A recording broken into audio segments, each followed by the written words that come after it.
Eldmere, Finland. 80. Why can't we go into the woods again? A small 7-year-old boy asks, voice curious, as he gets into bed. He pulls his covers over him as he lays down. The boy's mother gives him a small smile and helps him settle in. The moonlight casts a soft glow through the window. The woods are very dangerous, she answers him, sitting on the bed, and holds a great evil within that preys on people. The boy looks at his mother with curious yet confused eyes. The Naki live there, she supplies at his look. The Nadi, he asks curiously, causing his mother to let out a small chuckle. Nakai, she sounds out. They are water spirits that live within a lake at the center of the woods. They look friendly and beautiful, but they are not. They are shapeshifters that lure you to them. When you are within their grasp, they drag you down with them into the water where you can never leave. The boy gasps in shock at his mother's words. Never, he asks. Never. Once they have you, they eat you, she finishes. The boy's bright emerald green eyes are wide with fear. Promise me, Alexei, that you will never go into the woods. The woman fiercely asks her son, her own emerald eyes pleading. The boy looks at his mother. I promise, he tells her. The mother gives her son a kiss on his forehead and bids him good night. This legend of the Naki is one the mothers of Eldmere, Finland have always told their children. Stay out of the woods, lest the Naki will take you away forever. As children, we held the legend with childlike contempt. They scared us enough to where we listened, but we were still children. We would tease each other at school the next day. One of us would pretend to be the Naki and chase the rest of us around at recess. As we grew older, we realized the legend was just a story, a fairy tale. Mothers told their children to make them behave and stay out of the woods. And as time went on, we stopped believing. Alexei, Garth, and Mackie are here. I hear my mother shout from the front door. I quickly stuff the rest of my corvapusti into my mouth. Licking cinnamon off of my fingers, I quickly grab my bag and head to the front door. I can see my friends waiting at the bottom of the steps. I'll see you later, 80, I say, giving her a quick kiss on the cheek. Before I can step out of the door, she grabs me by the arm. Alexei. Yes, I sigh, already knowing what's about to happen. Garth and Mackie look up at us, also knowing, before heading to the end of the walkway. I turn my attention back to my mother. Have fun, she starts. Her grip on my arm gets tighter. And please do not go into the woods, she pleads. I know. I tell her, my voice comes out a bit harsh. She flinches slightly, causing me to sigh. Olin Pahilani 80, I say as I embrace her. She smiles softly and gives me a gentle pat on the cheek. I know you get tired of me telling you this, Poikani, but I just want you to be safe. I know, 80, I promise, I tell her. Her bright eyes search mine for a second before nodding her head. I'll see you tomorrow, she tells me. Giving her another kiss on the cheek, I leave the house and walk towards my friends. Are you ready? Garth asks, a wide smile on his face. His dark russet brown eyes sparkle and his broad shoulders hum in excitement. I look at Mackie with a raised eyebrow, to which he shrugs his shoulders. You're pretty excited, huh? I ask as we walk down the road. The streets are slowly dying down as people pack up their vendors for the day and start making their way home. The sun's descent paints the sky with pink, orange, yellow, and purple. Of course, I'm excited. This meteor shower is the most exciting thing to happen in this town since Mrs. Lottie got caught sleeping with mailman by her husband. He states, causing Mackie snicker beside me. You can't tell me you're not excited about seeing an actual meteor shower, Garth states, looking at me. I am, I tell him. Eldmere is almost completely surrounded by woods and is a small town compared to others in Finland. With less than 300 people here and 3 stoplights, there isn't much to do here. He then looks at Mackie. With a roll of his cornflower blue eyes, he gives us Garth a nod. It is exciting, and it's nice to get out of the house, he tells him. Is your mom still fighting with your sister? I ask him. When are they not fighting? He sighs. It's gotten even worse over the past couple of months with Ein's new boyfriend, who I'm pretty sure she's dating just to irritate Mom.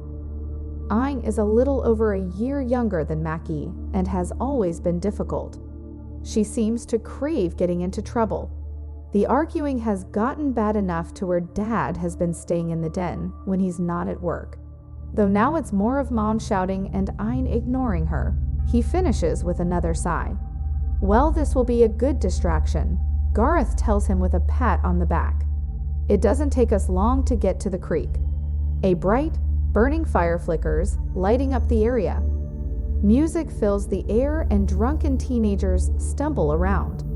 The sound of the rushing water can barely be heard of the excited shouts.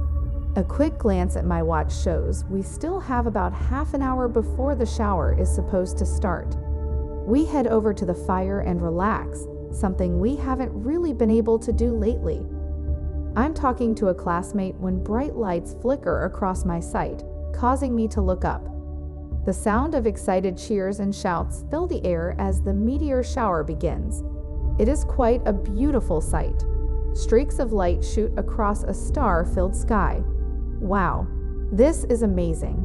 Mackie states in wonder, the first genuine smile I've seen in weeks settling on his face. Before I can agree with him, I feel Gareth pull on my sleeve. Isn't that Ein? With Cal, he asks, pointing off to the side. Following his finger towards the creek, I spot the familiar long, blonde hair of Ein. She's holding Cal's, a teen of questionable motives, hand as they step into the creek. Are they going into the woods? I ask. Ein. Mackie shouts, but she doesn't hear him. With a scowl on his face, he runs towards them. Gareth and I look at each other before chasing after him. By the time we reach the edge of the woods, the two teens have already disappeared inside. Mackie shouts her name again, but there is no response. He takes a step forward, causing Gareth to grasp his arm. You're not seriously thinking about going in the woods? He asks, voice incredulous. Out of all of us, Gareth's mother is the most superstitious, driving into his head about the evil that lives within. I can't just leave her in there, especially not with him. Mackie states. His voice is hard, but a tiny tremble in his voice reveals his fear. He's right, Gareth. I start walking up beside Mackie. Besides, the Naki is superstition. Just something our mothers made up. We'll be fine. He still looks hesitant, but he steps forward with a nod. Together, the three of us enter the woods for the first time. The trees seem even more daunting up close. They stand tall, with moonlight filtering through their thick foliage. Our phones offer more light. As we walk through, a heavy sense of foreboding fills me. I feel like we've made a mistake entering the woods, but it's too late to turn back. Mackie continues to yell for Ein, his voice echoing. The only other sound are the fallen leaves crunching under our feet. Am I the only one silently freaking out? Gareth whispers. I go to respond when I hear something. I quickly shush both of them and put a finger to my lip. A couple of seconds pass when I hear the sound again. A sound almost like screaming. My eyes lock with Mackie's for a split second before he takes off. With a curse, we quickly follow him. The screams are getting closer and louder. Ein, Mackie shouts loudly. Mackie, she shouts in return, her voice right next to us. Suddenly, Gareth goes down as something collides with him. He groans as he lands on the ground with a thud. I quickly shine my light, revealing Gareth's pain-filled face and Ein's frightened one. Ein, Mackie shouts, going towards her. He gathers her in his arms as sobs rock her frame. Leaves and twigs stick out of her wet hair. Mud and blood cake her pale face. There is a bleeding gash on her forehead, and small cuts litter her skin. Her clothes are torn, bloodied, and drenched in water. Ein, are you okay? Did Cal do this to you? Mackie asks frantically. She shakes her head, her body still trembling. And no, Cal didn't do this, she stutters out. I take off my jacket and wrap it around her shoulders. We have tea to get out of here. She tries to stand up, but her shaking legs force her back down again. Take it easy, Mackie says. She grabs his arms in a fierce grip. We have to leave, right now. She growls out. Her voice has stopped shaking. It's coming. Ein, what are you talking about? What happened to you? They're real. The Naki, they're real. She tells us, the last part a whisper. They can't be. It's a store, Mackie replies. It killed Cal. She interrupts, casting us into silence. Dragged him into the lake, kicking and screaming, and tore him apart.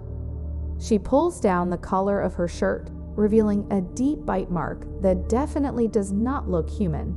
It almost got me, but I got away somehow. I look at Ein, not quite believing my ears. The story my mother always told me was real. Suddenly, an inhuman screech fills the air, causing us all to freeze. More screeches fill the air and are steadily growing in volume. It's coming.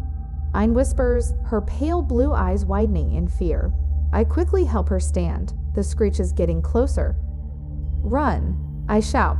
I grab Ein's hand and head in the opposite direction that she came from, Mackie and Gareth right behind us. Bushes and low branches cut into my skin, but I pay them no mind, focused only on getting out of the woods. This can't be happening. This cannot be happening. I hear Gareth state in a breathless voice. We just have to make it out of the woods. I tell him when suddenly the screeching is right beside us. Before I can say anything, a black mass rushes at me, knocking me down. I feel pain as my body hits the ground. I'm disoriented at first, but my vision clears, revealing sharp teeth coming towards my face. I quickly kick my feet out, sending it away from me. Grabbing the closest thing to me, a thick stick, I scramble to my feet. The Naki has taken the shape of a beautiful, naked woman. Its hair is long, white, and drags upon the ground. Blood stains its pale skin, and its eyes are black as night. It flicks its attention between the four of us, as if deciding who to go after first. The dark orbs settle on Ein, and a cruel smile stretches across its face. With fingers clawed, it races towards her. I use the stick and smack the Naki across the face. Before it can get its bearing, I hit it again, forcing it back. I go to hit it once more, when it grabs the end of the stick and rips it out of my hand. It then wraps its hand around my throat, lifting me into the air. I try to pry its hand off, but it is too strong. I hear Mackie shout as he runs towards us with a stick of his own. The Naki easily knocks him away and brings its other towards my left arm. It takes my arm and brings it towards its mouth. I try to resist. Suddenly, there is pain shooting up my arm as the creature takes a bite. My scream fills my ears and the air. Taking its mouth away, the Naki looks at me with a blood-stained grin. Then it goes for my shoulder, its sharp teeth tears into my skin. The pain is absolutely excruciating, and I can feel it through my entire body. My body is weakening, and black spots fill my vision as it continues to feed from my flesh. The shouts of my friends echo in the background, but I know it's useless. I'm going to die tonight. All I can think about is my mother and the fact that she will be heartbroken. I'm sorry I didn't keep my promise, 80. I think as I start to fade out. Suddenly, the teeth and pressure around my throat are lifted. As I fall to the ground, I gasp and cough as air rushing back into my lungs. A screech fills the air once again, but this one is filled with pain. Still weak, I can only lift my head a bit to see. Another screech reaches my ears, even louder and longer than the last. The Naki is on the ground with several arrows sticking out of it. Still screeching, it tries to crawl away, but another arrow finds it. This time, piercing what I believe to be its heart, causing it to go quiet. A sense of peace fills me at the creature's silence. I may be dying, but at the very least, my friends will be okay. As I begin to black out, familiar emerald green eyes lock onto my own. The smell of lilac fills my nose and soft hands caress my face. 80. I whisper. I see a small smile settle on her face. Olin Pahoilani. she states softly, tears running down her face. "I told you to stay out of the woods." "I know. I'm sorry." I tell her. "Rest," she says. I close my eyes and surrender to the darkness.